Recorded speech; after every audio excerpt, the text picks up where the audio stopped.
¿De qué hablamos entonces cuando hablamos de la edad de oro del Islam o de renacimiento islámico? Quizás lo primero sería intentar ponerle unos límites, un comienzo y un final a este periodo. Pero como suele suceder en historia, les diré que las cosas no se acomodan a las categorías de los historiadores, no suelen tener un comienzo definido y tampoco un final. Se estima que esta edad de oro del Islam pudo comenzar alrededor del año 750, justo después de la caída del califato omeya, que tenía a su capital en Damasco, el traslado de esa capital de Damasco a la ciudad de Bagdad y el comienzo de la que llamaremos la dinastía Abbasí o la dinastía de los Abbasíes, y se prolongaría durante un periodo aproximado de unos 5 siglos, según la gran mayoría de historiadores. Generalmente se estima que la fecha de 1258, cuando las hordas mongolas invadieron y destruyeron la ciudad de Bagdad y también causaron a una gran destrucción en todo el mundo oriental musulmán, una destrucción de la cual ese mundo no pudo recuperarse nunca más. Pero de todas formas, como les he dicho, a veces la historia es caprichosa y no suele acomodarse a nuestras categorías cronológicas. Así que también veremos que hay algunos historiadores que estiman que el final de esta edad de oro del Islam o del Renacimiento islámico puede extenderse hasta fechas tan tardías como los siglos XIV y XV. Pensemos, por ejemplo, en Occidente, la fecha de 1492, esa famosa expulsión de los musulmanes, de los moriscos y de paso también de los judíos de la península ibérica, terminando un periodo tremendamente también fértil en la península ibérica que ha sido dado en llamarse la España de las tres culturas. Y de la misma manera, si miramos un poquito hacia el Mediterráneo oriental, nos daremos cuenta que hacia el año de 1453, mientras Occidente proclama la caída de Constantinopla como una catástrofe, el mundo islámico proclamará el nacimiento y la consolidación de un nuevo imperio otomano. Así que también podría entrar en discusión el tema acerca de si una edad de oro del Islam o si un renacimiento islámico pudo de alguna manera tener una continuidad durante esa época de prosperidad del Imperio Otomano, un Imperio Otomano que, como sabemos, se prolongaría hasta los mismos comienzos del siglo XX con el nacimiento del actual Estado de Turquía. Eso sucedió después de la Primera Guerra Mundial. Así que, como vemos, los márgenes de esto también podrán ensancharse o estrecharse en función de las temáticas a las que atendamos, pero sobre todo para que tengamos al menos un tablero de partida en el que podamos ubicarnos, estimaremos esta edad de oro del Islam, entonces siguiendo las cronologías convencionales, entre los años 750 y el año de 1258, aunque como siempre veremos que esa edad pudo gestarse durante un siglo antes y que tendrá también una continuidad. Ahora, de la misma manera que es necesario establecer unos límites cronológicos, ustedes que me conocen y saben de mi afición por las ciencias del lenguaje, también recordarán que me gusta ser muy riguroso en cuanto a los términos que estamos utilizando. Así que también encuentro muy oportuno hacer una serie de aclaraciones preliminares que nos van a permitir también aterrizar ciertas coordenadas. La primera de ellas tiene que ver precisamente con el nombre de esta época y la edad de oro del Islam. También la conocemos como Renacimiento Islámico. Y la palabra Islam, islámico, incluso la palabra musulmán, generalmente nos lleva a nosotros a unas coordenadas evidentemente religiosas. Y precisamente lo que yo quería evitar es que relacionáramos esta época exclusivamente con una religión. Si bien todos estos adjetivos hacen referencia a una religión y veremos que la edad de oro del Islam y el renacimiento islámico sin duda surgieron durante una época en la que esta religión se estaba expandiendo y consolidando en diferentes lugares del mundo y en que la mayoría de gobernantes de las diferentes partes del mundo a las que podremos atender efectivamente profesaban esta religión. Hablaremos, por ejemplo, de los Omeya en Damasco y en Andalucía, hablaremos de los abasíes en Damasco, pero también hablaremos, por ejemplo, de los fatimíes en Egipto, de los idrisíes en Marruecos, etcétera. Si bien todos ellos profesaban esta religión, la primera observación que debo hacer es que el esplendor intelectual, científico y artístico de esta época se debe mucho menos al fervor religioso que a la tolerancia, a la pluralidad y al diálogo interreligioso que se dio en esta época.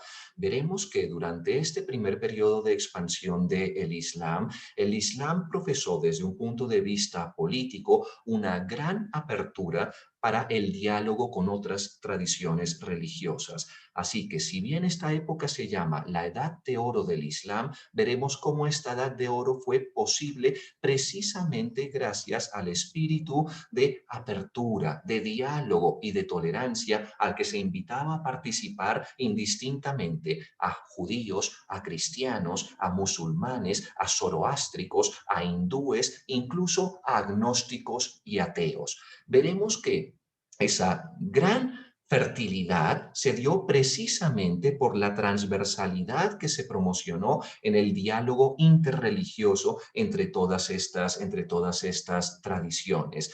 Veremos que el Islam estuvo más abierto al diálogo con algunas de ellas, por ejemplo, las tradiciones monoteístas que les eran más próximas que no las tradiciones politeístas. Pero de todas formas, a pesar de esos tratos de diferencia, todo el mundo estaba invitado a participar en un diálogo auténticamente interreligioso.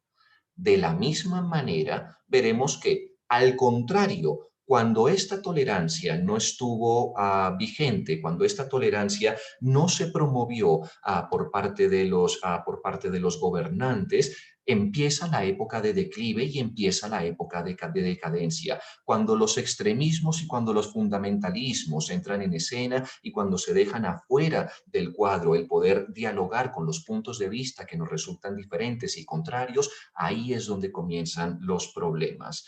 Vemos que las naciones y los pueblos progresan cuando hay diálogo, cuando hay comprensión, cuando hay esta tolerancia. Y al contrario, vemos que las cosas entran en conflicto cuando estos puntos están ausentes. Entonces, la primera precisión tendría que ver con ese adjetivo de islámico. A pesar de que hablaremos de una edad de oro del Islam, recuerden que esta edad de oro fue posible precisamente gracias a la interreligiosidad. La segunda precisión que me gustaría hacer es de tipo geográfico, lingüístico y cultural. ¿A qué me refiero?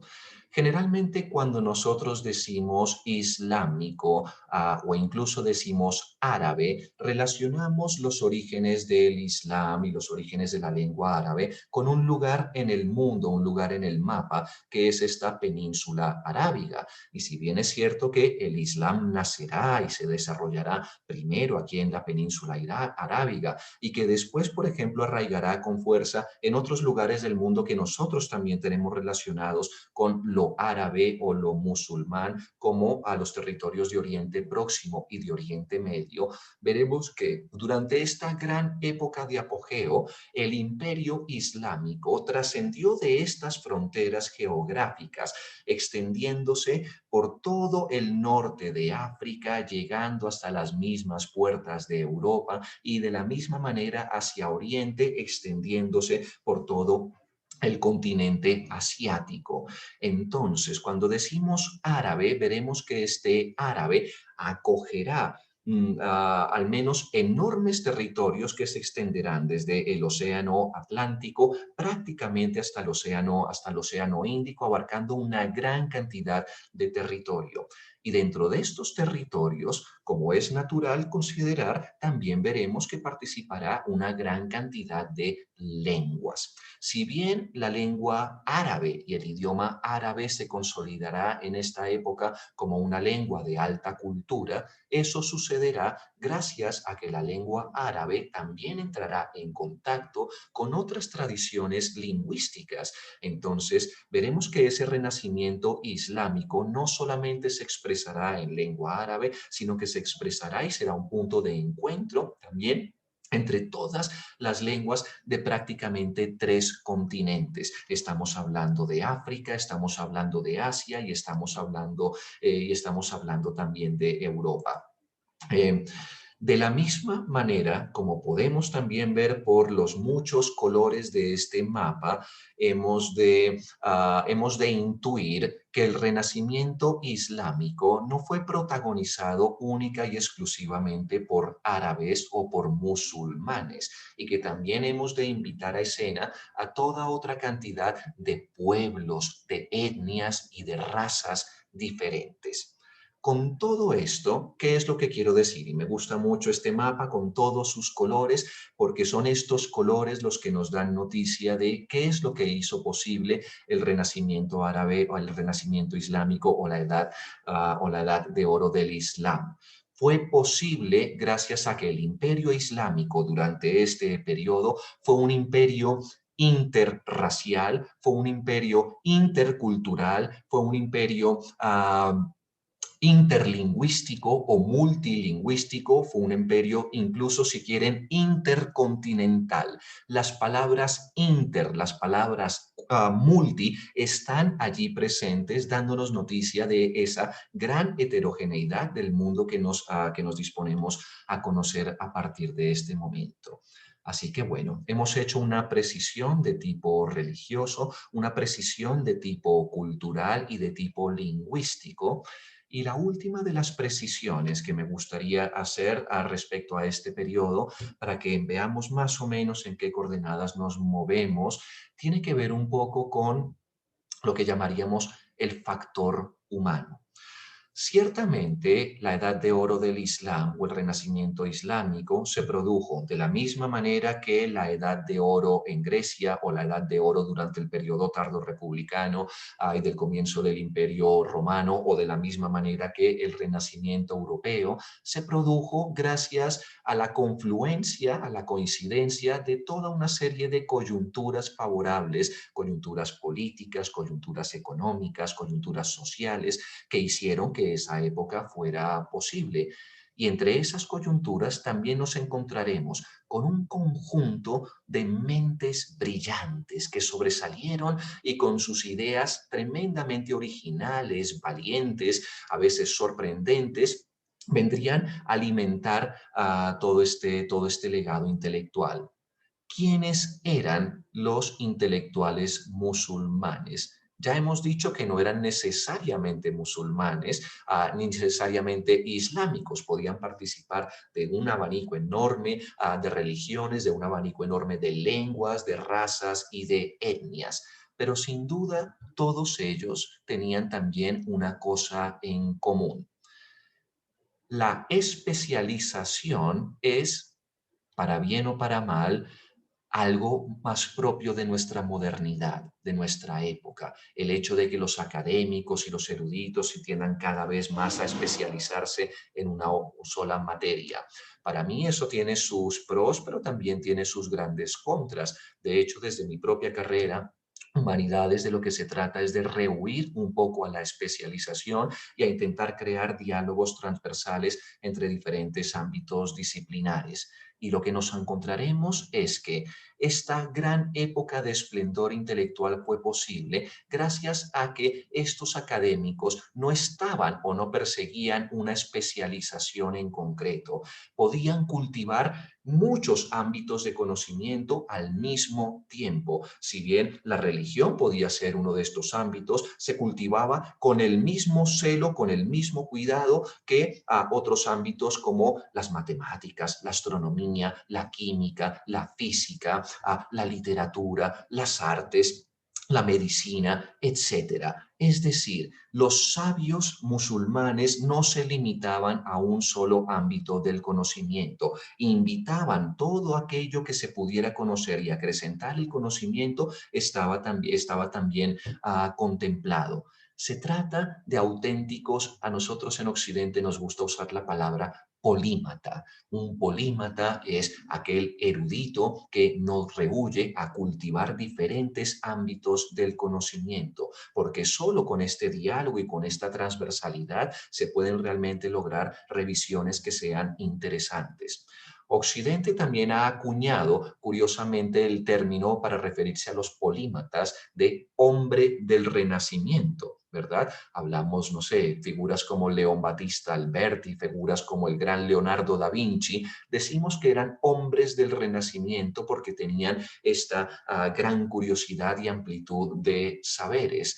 Pero en este término, hombre del Renacimiento, fíjense que explícitamente hay consignados toda una serie de prejuicios occidentales que niegan que esta tradición de los hombres del Renacimiento fue posible precisamente gracias a que esta costumbre ya había arraigado en el mundo islámico al menos desde 500 o 600 años antes. Entonces, la gran efervescencia intelectual que se produjo en este periodo se produjo también gracias a que los eruditos no tenían ningún temor ni ningún prejuicio en estudiar y acercarse a campos de conocimiento que les resultaban diferentes o que les resultaban ajenos.